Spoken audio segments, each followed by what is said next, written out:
Hey guys, வணக்கம் and welcome back to my channel Healthya Valalam. So 10 days என்னால video போட முடியல. 10 daysக்கு அப்புறமா இதான் என்னோட first வீடியோ. So இன்னைக்கு நம்ம ஒரு ஹெல்தியான ஒரு கீரை ரெசிபி பார்க்க போறோம். வெயிட் லாஸ் அப்படின்னு எடுத்துட்டாலே கீரை காய்கறிகள் ரொம்ப அவசியம். இன்னைக்கு நம்ம ரொம்ப ஒரு ஹெல்தியான முருங்கை கீரை பொரியல் எப்படி செய்யறது அப்படின்னு பார்க்கலாம். நீங்க நம்ம சேனலை சப்ஸ்கிரைப் பண்ணாம இருக்கீங்க அப்படின்னா சப்ஸ்கிரைப் பண்ணிட்டு பெல் பட்டனை பிரஸ் பண்ணிக்கோங்க. அப்பதான் வெயிட் லாஸ் வீடியோஸ் எல்லாமே உடனுக்குடனா உங்களுக்கு நோட்டிபிகேஷனா வரும். இப்போ ஒரு பேன்ல வந்து பாத்தீங்கன்னா 2 டேபிள் ஸ்பூன் அளவு நான் ஆயில் ஆட் பண்ணிருக்கேன். ஆயில் நல்லா ஹீட் ஆனதுக்கு அப்புறமா சீரகம் சேர்த்துக்கலாம். கடுகுக்கு பதிலா நீங்க சீரகம் சேர்த்து செய்யும்போது முருங்கைக்கீரை பொரியல் ரொம்ப நல்லா இருக்கும். சீரகம் பொரிஞ்சதுக்கு அப்புறமா கொஞ்சமா கருவேப்பிலை இலைகள் சேர்த்திருக்கேன். இது ஆப்ஷனல் தான் கருவேப்பிலை இலைகள். அது கூட வந்து பாத்தீங்கன்னா காரத்துக்கு தேவையான அளவு காஞ்ச மிளகாய், அப்புறம் ஒரு பெரிய வெங்காயம் பொடியா கட் பண்ணி வச்சிருக்கேன்.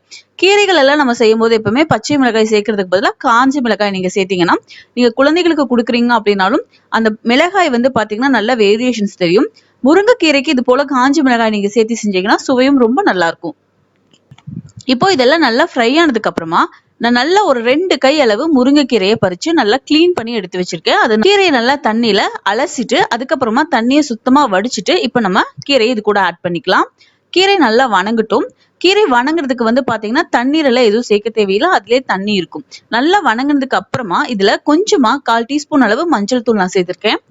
கீரையை பொறுத்த வரைக்கும் எப்பவுமே நம்ம நல்லா வணங்குனதுக்கு அப்புறமா தான் உப்பு சேர்க்கணும். அப்பதான் உப்பு வந்து கரெக்டா இருக்கும். முதல்ல நம்ம உப்பு சேர்த்துக்கிட்டோம் அப்படின்னா உப்பு எச்சா போறதுக்கு கூட சான்சஸ் இருக்கு.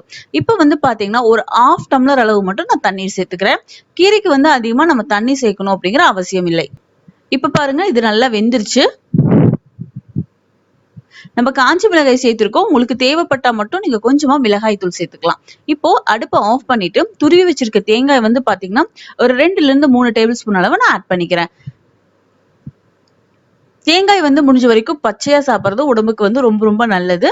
சோ தேங்காய் தேவையான அளவு நீங்க சேர்த்து இறக்கிக்கோங்க. அவ்வளவுதான், நம்மளோட ஹெல்தியான ஈஸியான முருங்கைக்கீரை பொரியல் வந்து தயாராயிடுச்சு. நான் சொன்னது போல நீங்க செஞ்சு பாருங்க. ரொம்ப சுவை அதிகமா இருக்கும். கடுகுக்கு பதிலா சீரகம் சேர்க்கறது கூட நமக்கு வெயிட் லாஸ்க்கு நல்லா ஹெல்ப் பண்ணும்.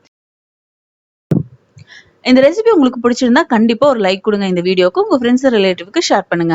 நம்ம சேனலை சப்ஸ்கிரைப் பண்ணாம இருந்தீங்க அப்படின்னா சப்ஸ்கிரைப் பண்ணிக்கோங்க. என்னோட இன்னொரு சேனலான ரெசிபிஸ் ட்ரெண்டிங் சேனலையும் சப்ஸ்கிரைப் பண்ண மறந்துடாதீங்க. லிங்க் வந்து டிஸ்கிரிப்ஷன் பாக்ஸ்ல இருக்கு.